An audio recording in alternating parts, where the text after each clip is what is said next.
Willkommen beim MB21 Festival.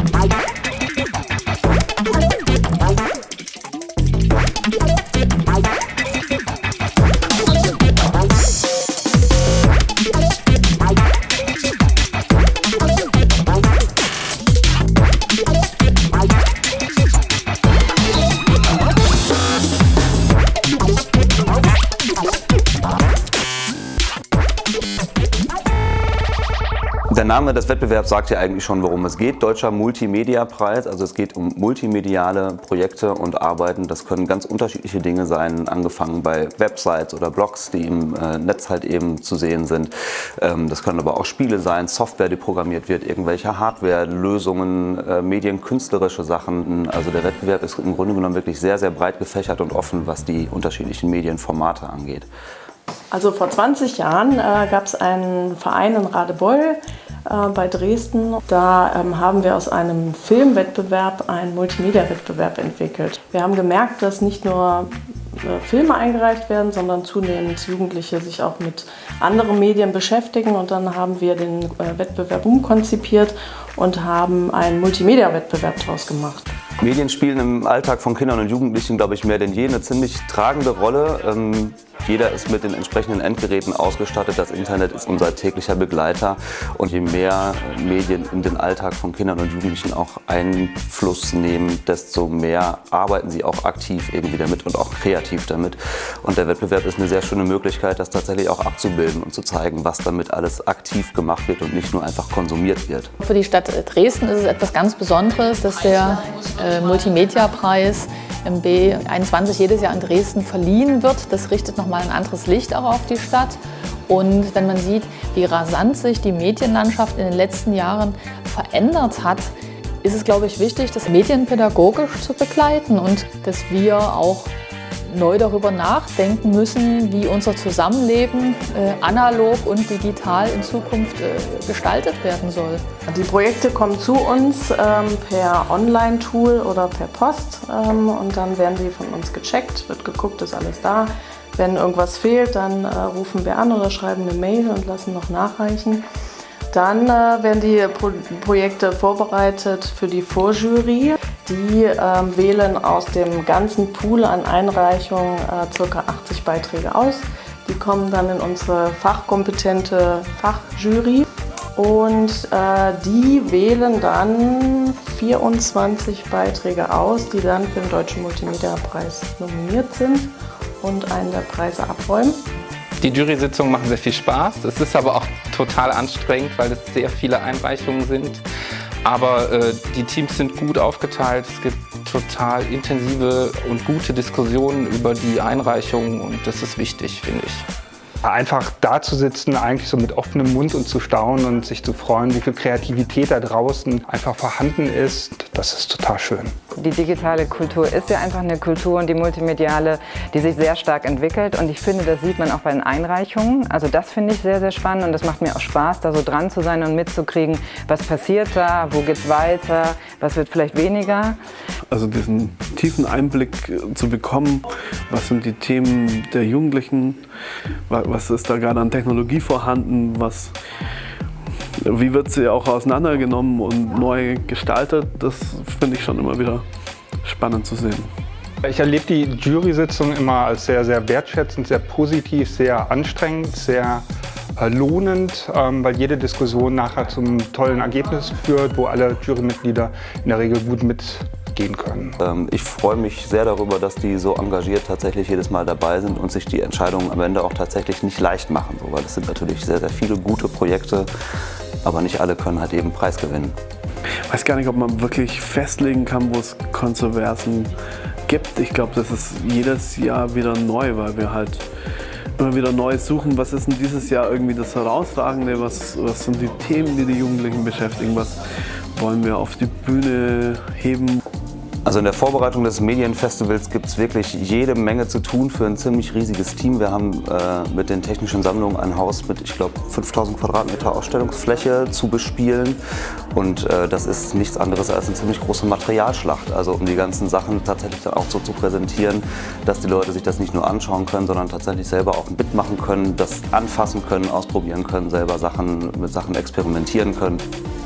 Das Medienfestival in den Technischen Sammlungen der Stadt ist auch so ein bisschen Impuls. Es ist ein Höhepunkt jedes Jahr und es ist ja wie so eine Messe, wo man erleben kann, welche kreativen Ideen haben Kinder und Jugendliche.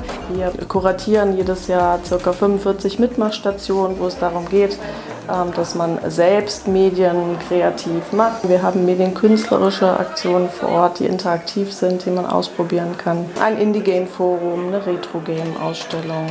Also das Haus der Technischen Sammlung ist gut gefüllt mit medialen Kreativstationen.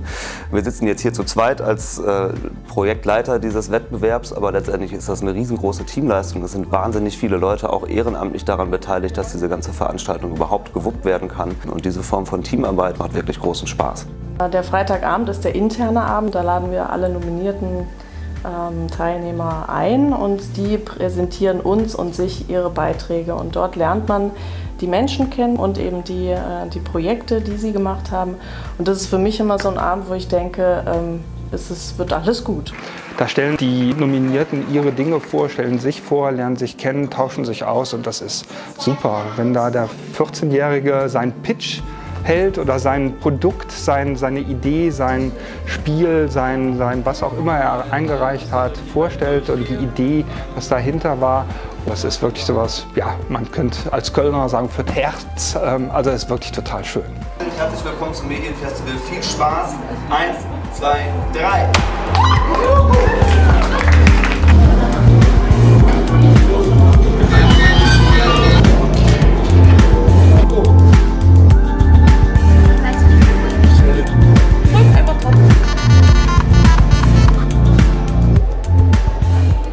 Es gibt da draußen in der Welt wirklich ernsthafte Probleme und wir als Spieleentwickler können die einfach laut rausposaunen durch die Mittel, die wir haben. Ja? Und da sind halt ganz tolle Spiele mit der Flüchtlingsthematik zum Beispiel aufgekommen oder auch Animationsfilme. Einfach ganz, ganz tolle Experimente auf der Veranstaltung zu sehen.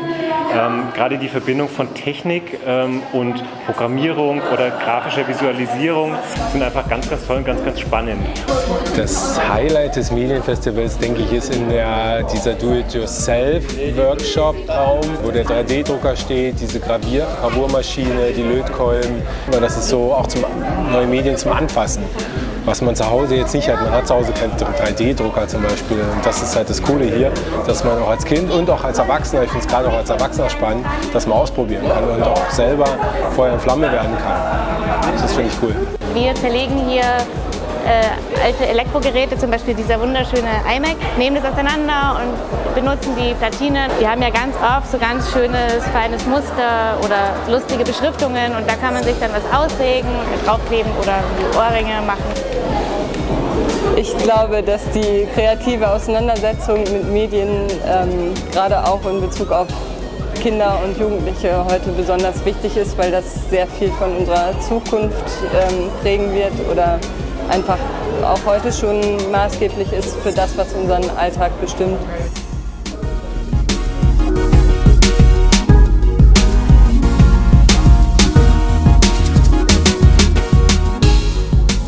Also bei der Organisation des Wettbewerbs macht es mir eigentlich am meisten Spaß zu sehen, mit was für tollen Ideen sich die Kinder, Jugendlichen, jungen Erwachsenen an diesem Wettbewerb beteiligen. Und ich finde, das ist immer wirklich ein ganz schöner Gegenentwurf zu all dem, was sonst so diskutiert wird, wenn es darum geht, was machen Medien mit uns und welche Herausforderungen sind damit verbunden. Es gibt eine Menge Herausforderungen, das ist überhaupt keine Frage und die wollen wir auch gar nicht schönreden mit diesem Wettbewerb, aber es gibt gleichzeitig halt eben auch sehr, sehr viele Menschen, die sich wirklich sehr kritisch, sehr kreativ und auch sehr selbstbewusst mit unterschiedlichen Medienformaten befassen.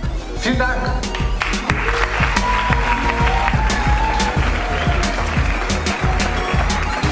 Und schätzt das wunderbare Zusammenspiel von analoger und digitaler Welt. Ja, man hat irgendwann nicht mehr viele Formeln übrig. Rund kann man es nicht machen und dann bleibt es halt nur noch eckig.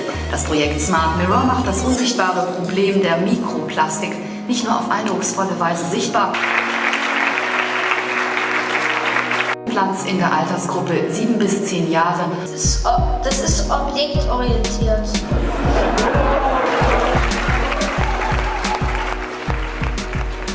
Generell alle, die einreichen, bekommen ja ein Feedback. Und das finde ich eigentlich sehr viel wert, sodass man dann auch sozusagen nochmal ein Gefühl zu seinem eigenen Werk kriegt, wenn man es hier einreicht. Wir haben jedes Jahr ein tolles Festival, auf das man eingeladen wird, und man bekommt, wenn man das mag, eben auch Öffentlichkeit und vielleicht eine größere Community und lernt andere MedienmacherInnen kennen, die vielleicht mit ähnlichen Themen unterwegs sind. Genau, die Jugendlichen sollten ihre Projekte hier einreichen bei MB21, weil es einfach wichtig ist, dass solche Ergebnisse auch wertgeschätzt werden und irgendwo Anerkennung finden, meiner Meinung nach. Vielen Dank euch, aber auch noch vielen Dank allen anderen, die alle hier noch im Haus verteilt sind. Ja. Das war das schnellste Abschlussfotos aller Zeiten. Vielen Dank! Wenn ich zum Medienfestival im November in die Technische Sammlung komme, bin ich glücklich. Ich bin da beeindruckt, das ganze Haus bebt, das ist voller Kinder und ihrer Eltern, und man macht A und O und probiert sich aus, und das ist etwas ganz Wunderbares, weil plötzlich ein Museum in ganz andere Schwingungen versetzt wird.